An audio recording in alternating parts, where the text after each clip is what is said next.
Здравствуйте все! Добро пожаловать на канал Магия Песка. Старинные турецкие гаремные гадания на песке для вас. Дорогие зрители, гости канала, тема сегодняшней отсыпочки звучит так. Что он говорит себе о вас? Как он вас содержит в своем сердце? Мои дорогие, если тема интересна, пожалуйста, присоединяйтесь к моему гаданию. Подумайте о своем мужчине, о том, кого любите, либо о том, кто вам интересен. Представьте этого человека, назовите его по имени мысленно, либо вслух задайте такой вопрос. Что ты, милый, дорогой, назовите по имени, говоришь сам себе обо мне и как ты меня содержишь в сердце? Надеюсь, вы настроились. Я убираю Назар, прошу высшие силы дать мне возможность ответить на все ваши вопросы и послать для вас только самую важную, самую нужную и самую полезную информацию. Давайте же посмотрим на вашего загаданного человека. Что же он такое говорит сам себе, как содержит вас в сердце? Так. Ну, тут двоечки вышли, вот кто видит, тот видит. Вы его пара, вы его вторая половинка. Что он говорит сам себе? Смотрите, эта часть, это то, что он говорит сам себе, а эта часть, то, что он содержит в сердце. Здесь вот одинаковые, видите, две двоечки вышли. То есть этот человек говорит, что она моя вторая половинка. Она мое все, то есть, видите, зеркалит. Она моя вторая половинка. Он считает, что вы ему по судьбе. Он считает, что ваша встреча не случайна, что вы так долго искали друг друга и наконец-таки нашли. Он считает, что вам обязательно нужно быть вместе. И если вы вдруг расстались по какой-то причине, да, между вами, например, пауза, то он считает, что это временная ситуация. Вы обязательно помиритесь, примиритесь, сойдетесь обратно в пару, ведь вы венчаны самими небесами, и вы должны быть вместе. У этого человека насчет вас какое-то странное мнение. Он думает, что вы немножечко похожи на рака. Тут вышел рак. То есть вы, на его взгляд, немножечко боитесь жизни и боитесь идти вперед, боитесь будущего. То есть у вас все время, вот, на его взгляд, какое-то вот положение, как будто бы вы пятитесь назад. Да? Ему все время кажется, что вы всегда смотрите назад, оглядываетесь назад, да? Возможно, вы ему постоянно припоминаете какие-то его прошлые геройства, да, какие-то прошлые его проступки. То есть память у вас хорошая, и ему это не нравится. Вот он думает, блин, ну что ж мне такое сделать, чтобы она по-другому себя начала вести, чтобы у нее из памяти стерлись все вот эти прошлые неприятные моменты, и чтобы она мне дала шанс на будущее. Этот человек думает, что вы награда, что вы большой дар, но при этом дар такой, знаете, вы как огонь, да, вот ему дали огонь. Его в руках удержать невозможно, он очень горячий. Но с другой стороны, огонь — это все, это и тепло, и вкусная еда, и может защитить, да, от там, диких зверей. То есть вы бесценный дар. Но дар, который может обжечь и вообще сжечь полностью, да, его уничтожить. Он это прекрасно понимает. Знаете, с одной стороны, он на вас готов молиться, а с другой стороны, он иногда очень сильно вами недоволен. То есть как вы выступаете главным триггером и раздражителем для этого человека. Недоволен он, когда вы в какой-то вот входите,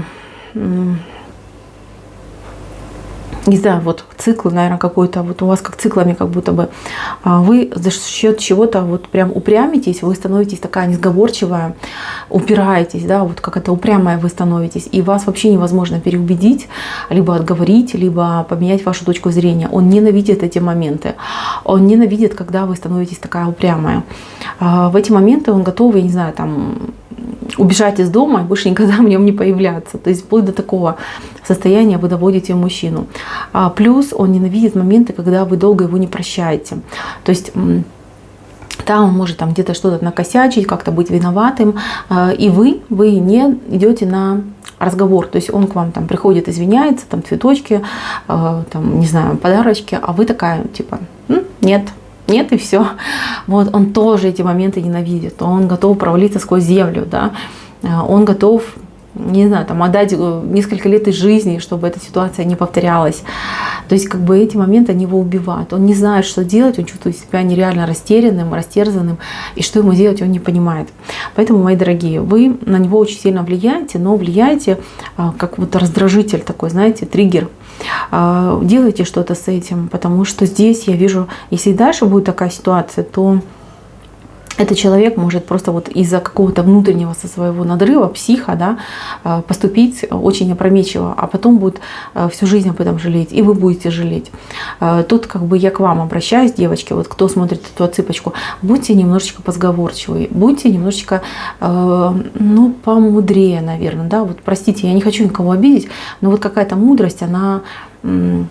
смекалка, мудрость, вот как хотите называйте, да, женская хитрость, она должна у вас быть более, скажем так, востребовательна, да. Я вижу, что вы очень честная, что вы прямая, что вы не будете играть, вы не будете юлить, вы не будете говорить того, что от вас требуется. Но еще раз говорю, конечно, хвала вам за то, что вы честный человек, но с другой стороны, в отношениях иногда, ну, игра, она, наверное, таки приветствуется, да, потому что в отношениях нужно не только рубить, да, но и нужно иногда идти навстречу. То есть не только ведь кнут, да, еще и пряничек нужен. Поэтому подумайте об этом, поработайте над собой. Этот человек, он говорит, она сводит меня с ума. Я уже не знаю, что мне делать. Когда у нас все хорошо, я самый счастливый. Но когда у нас все плохо, я самый несчастный. То есть вот эта двойственность, да, с одной стороны, она заводит. И она не делает ваши отношения пресными. Но с другой стороны, она его очень сильно изматывает. Этот человек очень переживает, когда между вами там спор, конфликт, либо просто вы обиделись. Когда между вами, например, нет диалога, его это очень раздражает. Он себя чувствует совершенно одиноким, что вы вот его вычеркнули из своей жизни, да, выбросили, выставили за дверь, да, и он сидит на лестничной площадке, весь такой, не знаю, там в одних трусиках, замерз, кушать хочет, и все в теплых домиках, у всех любовь и счастье, а он такой одинокий. Я не знаю, может быть, у него какая-то фобия насчет этого есть, может быть, как-то в прошлом, может быть, мама как-то с ним не так поступала. То есть у него вот этот пунктик, он его очень сильно убивает. То есть, смотрите, если вы хотите, вернее, не так, если он что-то делает не так, то не надо просто обижаться. Нужно прям, может быть, покричать, может быть, поругать, но не надо быть безразличной. Вот не нужно включать вот этот вот холодильник, режим холодильника, что все, я холодная, ко мне не подходи. Это разрушает ваши отношения. И он ненавидит, когда вы такая.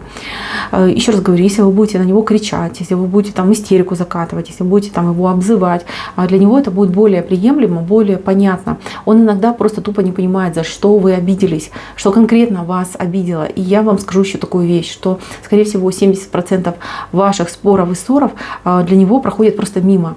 То есть это время, которое нужно типа подождать, да, она успокоится и все. Он не понимает, за что вы обижаетесь, за что вы ругаетесь. Поэтому меняйте тактику. Вот кто, девочки, молчит, начинайте говорить, выговаривайте все. И вам будет легче, проще, и ему будет проще понять, что вы хотите и что ему нужно делать. Вы можете говорить на одном языке, да, но разными терминами и друг друга при этом не понимать. Здесь именно эта ситуация. Ну а для тех, кто говорит на разных языках, ну тут вообще беда, извините. Человек может кивать и, ну типа, да, я понимаю, на самом деле он даже там и половины не понимает. То есть да, какая-то китайская грамота идет. Так, вы для него птичка, вы для него такая, знаете, маленькая, юркая птичка, которая может, в принципе, показать какие-то невероятные результаты. То есть он, ну, все время тогда, знаете, может даже вас называть там какая-то моя птичка, моя там синичка, не знаю, что-то он такое вот с птичками связано. Вы у него как-то ассоциируетесь с птичкой. Либо он там, может, у вас фамилия какая-то, либо имя какое-то. Почему-то вот птичка, вот она, видите, вышла. Но это не какая-то кличка, это именно что-то приятное, что-то хорошее, доброе. Так, мои милые, здесь еще момент того, что этот мужчина, он очень надеется, что вы с ним честны. Не в том, чтобы он вас там подозревает в каких-то, может быть, там махинациях и какой-то корысти, но может быть какой-то опыт его, либо друзей, либо какие-то жизненные истории, да, которые он услышал, его немножечко сбивает с мысли. Почему? Потому что вы очень целеустремленная, и у вас очень какие-то вот планки высокие. И ему вот, да, как-то меньше надо, чем вам. Ну, я не знаю, как это правильно объяснить, да, у него планки занижены. И он иногда может думать, что, блин, ну как так, да, либо она такая прям меркантильная, либо что с ней не так. То есть у него вот как-то фантазии по сравнению с вашими какие-то очень блеклые. И он, понимаете, он начинает думать, что это не с ним что-то не так, и что он не стремится к чему-то сверх высшему, а наоборот с вами что-то не то, что вы какая-то, ну там, не знаю, зацикленная на деньгах, зацикленная, может быть, на каком-то благосостоянии. А здесь важно очень показать ему на живых примерах, да, как люди просто из грязи, да, встают на ноги, очищаются от этой грязи и становятся высокими, важными людьми, да, причем не только там богатые люди, да, они еще могут становиться меценатами, помогать тем, кто нуждается. Вот этот момент нужно очень хорошо ему показать, и что вы не стремитесь к тому, чтобы у вас там был какой-то дом из золота сделанный, а к тому, чтобы, например, делать что-то нужное, важное и полезное не только для себя, для своей семьи, но и для комьюнити, для общества. Потому что здесь вопрос у него присутствует. Почему-то какое-то подозрение. Может быть, даже какие-то друзья, может быть, какой-то опыт друзей. Но что-то тут подмешалось. Знаете, вот какая-то история есть. Как он содержит вас в сердце? Ну, любит, конечно. Вот они, вы вышли вместе, видите, вы вместе при одной дороге. Причем мужчина пытается быть защитником, он пытается быть тем, кто будет вас оберегать. Он пытается показать, что он может все для вас, для ваших отношений сделать. Вы не всегда принимаете. И его это обижает. В сердце у него на вас на сегодняшний день есть обида за какой-то случай, что вы, ну как-то к его порыву, какой-то был у него порыв, то ли что-то сделать, купить, подарить, либо подарил, сделал, купил. А вы как-то сказали, ну то фу, блин, нужно было там побольше. Там, модель получше, почему ты меня не спросил. То есть какой-то момент произошел, и он на вас сейчас обижается. Вот в сердце у него обида есть. Очень сильно хотел бы, чтобы вы больше пускали его в свою жизнь, делились с ним более какими-то сокровенными вещами. И, конечно, бы хотел, чтобы вы, ну как сказки, да, рука об руку прошли всю жизнь и, как говорится, там, платиновую свадьбу отметили, да. Не золотую даже, а платиновую. Вот этого он желает, этого он просит у Всевышнего, у Создателя. Вот хочу быть с ней, хочу, чтобы все было хорошо, и все невзгоды, неприятности нас просто обошли и нас не тронули. Так, мои дорогие, на этой романтичной ноте заканчиваю я свою сыпочку. Спасибо вам огромное за внимание.